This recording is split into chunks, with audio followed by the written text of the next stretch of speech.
নমস্কার, নিউজ 18 বাংলায় স্বাগত জানাই। মিমি রয়েছি আপনার সঙ্গে। শুরুতে আমরা যে খবরে নজর রাখবো, এখনো ভোট ঘোষণা হয়নি, কিন্তু তার আগেই রাজ্যে বাহিনী, বাংলায় ভোট ঘোষণার আগেই কেন্দ্রীয় বাহিনী এসআইআর চলাকালীন বিক্ষিপ্ত অশান্তি ভাঙচুর, আইন শৃঙ্খলা নিয়ে তাই ঝুঁকি নিতে নারাজ কমিশন, আর তার জেরেই বাহিনী মোতায়েনের পরিকল্পনা কমিশনের। আর এই নিয়ে কথা বলবো, সঙ্গে রয়েছে সোমরাজ। সোমরাজ, এখনো ভোট ঘোষণা হয়নি, কত বাহিনী কেন্দ্রীয় বাহিনী আসবে, কত কোম্পানি, কত রাজ্যের পুলিশ থাকবে, এখনো সেগুলো নির্ধারিত হয়নি। তার আগেই বাহিনী নিয়ে আসছে, মানে কেন্দ্রীয় বাহিনী আসছে রাজ্যে, কি ভাবনা চিন্তা রয়েছে এর পিছনে?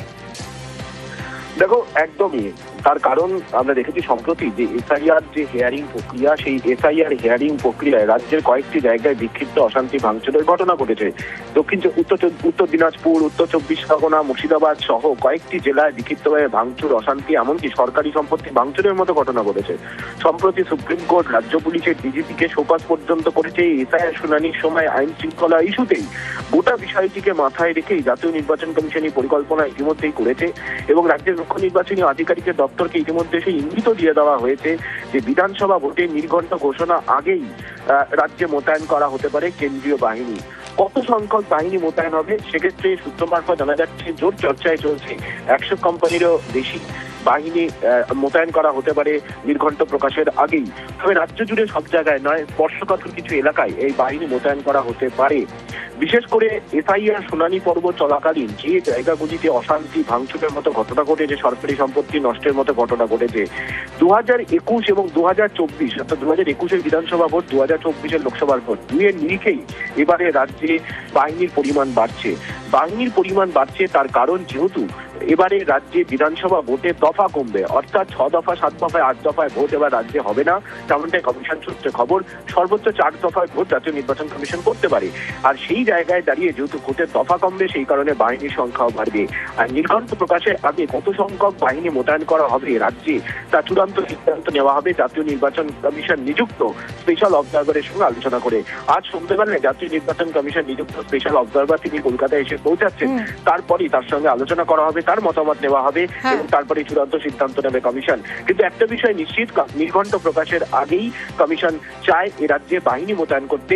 আইন শৃঙ্খলা নিয়ে কোনো ঝুঁকি নিতে রাজি নয়। বিশেষ করে সাম্প্রতিক সময় এসআইআর শুনানির সময় বেশ কয়েকটি জায়গায় বিক্ষিপ্ত অশান্তি ভাঙচুরের ঘটনা, রাজ্য পুলিশের ডিজিপিকে শোকজ সুপ্রিম কোর্টের, গোটা বিষয়টিকে মাথায় রেখে জাতীয় নির্বাচন কমিশন এই সিদ্ধান্ত নিতে চলেছে বলে কমিশন সূত্রে খবর।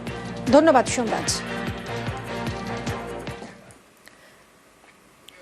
জেলায় জেলায় তৃণমূলের ভোট কোর কমিটি, স্থানীয় নেতাদের মধ্যে যেন কোনো দ্বন্দ্ব না থাকে, সবাই যেন একজোট হয়ে ভোটে লড়েন, এটা নিশ্চিত করার দায়িত্ব দেওয়া হয়েছে তৃণমূলের ডিস্ট্রিক্ট ইলেকশন কোর কমিটিকে।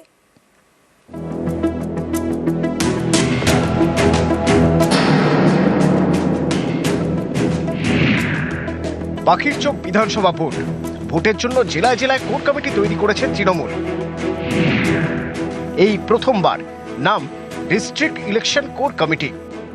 এটা সাংগঠনিক নেতৃত্ব সকলের সঙ্গে কথা বলে মসৃণ সাংগঠনিক কাজকর্ম এবং মসৃণ জনসংযোগ।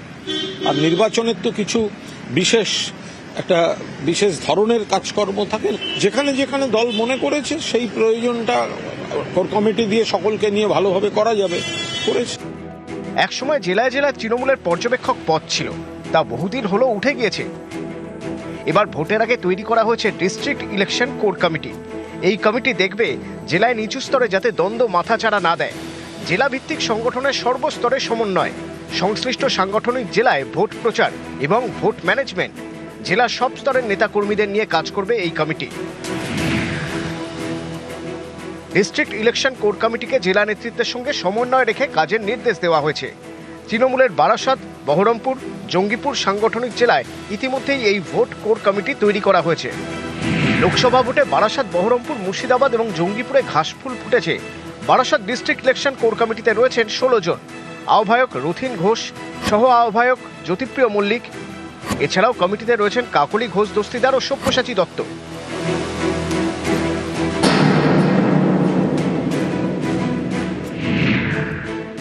বহরমপুর ও জঙ্গিপুরের ইলেকশন কোর কমিটিতে নেই আহ্বায়ক পদ।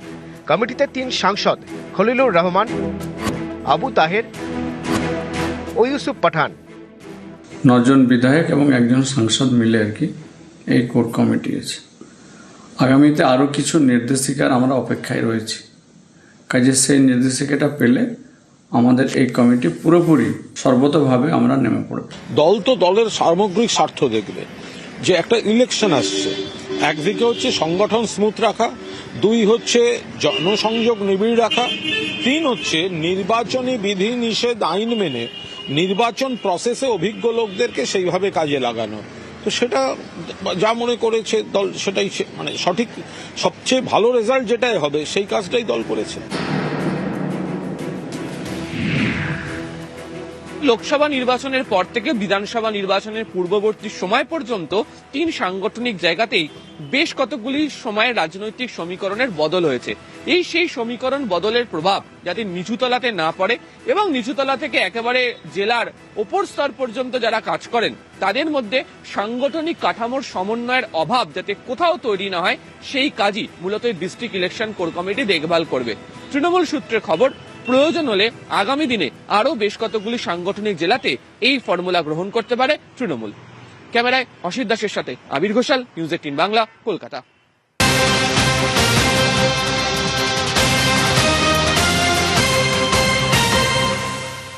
এদিকে দোলযাত্রার পরেই পদ্মের রথযাত্রার খবর পাওয়া যাচ্ছে। রথযাত্রা দিয়ে বিজেপির ভোট প্রচার শুরু করার কথা জানা যাচ্ছে। কথা বলবো, সুস্মিতা রয়েছে সঙ্গে। সুস্মিতা, কি পরিকল্পনা রয়েছে রথযাত্রা নিয়ে বিজেপি শিবিরের? দোলযাত্রা শেষের পরেই বঙ্গ বিজেপি জনসংযোগের অন্যতম মাধ্যম হিসাবে পরিবর্তন রথযাত্রা বের করার পরিকল্পনা গ্রহণ করছে। কিভাবে এই রথ বেরোবে? 10টি বিভাগ রয়েছে বঙ্গ বিজেপির। উত্তরবঙ্গ থেকে দক্ষিণবঙ্গ, পুরুলিয়া থেকে বর্ধমান কিংবা অন্যান্য জেলায় যে 10টি বিভাগ রয়েছে সেই 10টি বিভাগ থেকে 10টি রথ বেরোবে, যে রথগুলি মূলত কেন্দ্রীয় সরকারের যে সমস্ত প্রকল্প রয়েছে সেই প্রকল্পের ট্যাবলো দ্বারা সুসজ্জিত থাকবে এবং সেই রথ যাবে জেলায় জেলায়, সেই রথ করবে জনসংযোগ।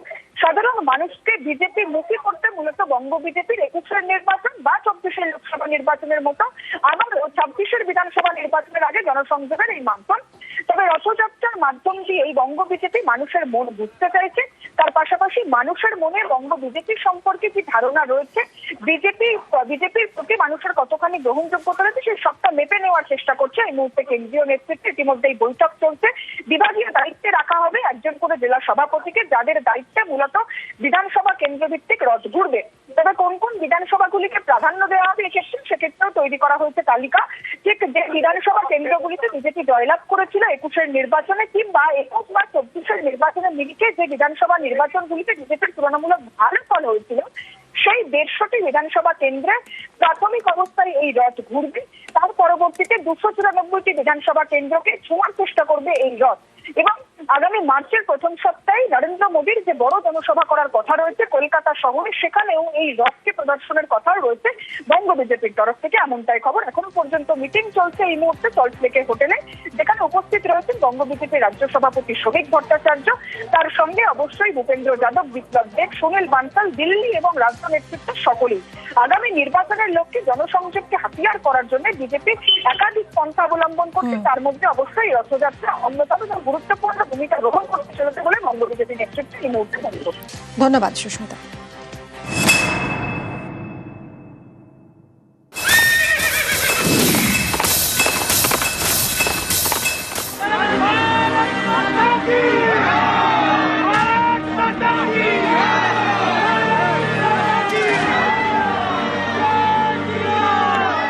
বসন্তের বাংলায় ভোটের হাওয়া, ভোটের পালে গেরুয়া হাওয়া তুলতে ফের বাংলায় বিজেপির রথযাত্রা।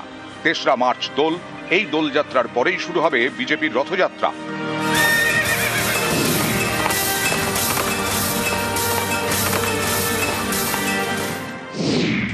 উত্তরবঙ্গ এবং দক্ষিণবঙ্গের জেলায় জেলায় বের হবে বিজেপির রথ।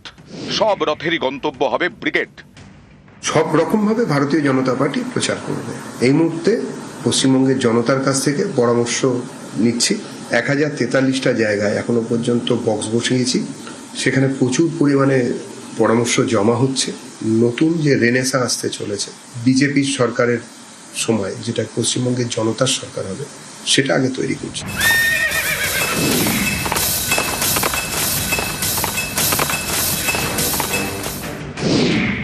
2024-এর লোকসভা ভোট এবং 2021-এর বিধানসভা ভোটের আগেও বাংলায় রথ বের করে বিজেপি।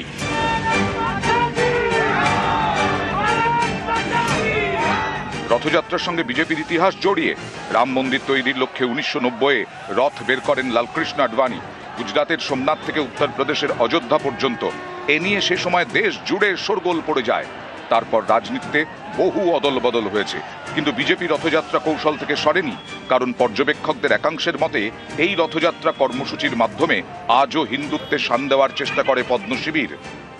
আমাদের রথযাত্রা বলতে বিজেপির জনসংযোগ যাত্রা বা পরিবর্তন যাত্রা, সেই পরিবর্তন যাত্রার প্রথাগত ঘোষণা উপযুক্ত সময়ে হবে। 10টি বিভাগ আছে, 9টি বিভাগে 9টি আমাদের সভা হবে। সেখানে আমাদের কেন্দ্রীয় নেতৃত্ব আসবে, নীতিন গাডকারি থেকে শুরু করে অমিত শাহজি থেকে শুরু করে, তারা 9টি সভা করবে। শনিবার বিজেপির সল্টলেক অফিসে কোর কমিটির বৈঠক হয়। সেখানেই সিদ্ধান্ত নেওয়া হয় এই রথযাত্রা নিয়ে। তবে রাজনৈতিক মহলের অনেকেই মনে করছেন জনসংযোগের মাধ্যমের পাশাপাশি এই রথযাত্রা বা রথ বের করার মাধ্যমে ধর্মীয় মেরুকরণের রাজনীতিতেই শান দিতে চাইছে বিজেপি। ক্যামেরা দীপঙ্করের সঙ্গে সুস্মিতা, নিউজ 18 বাংলা, কলকাতা।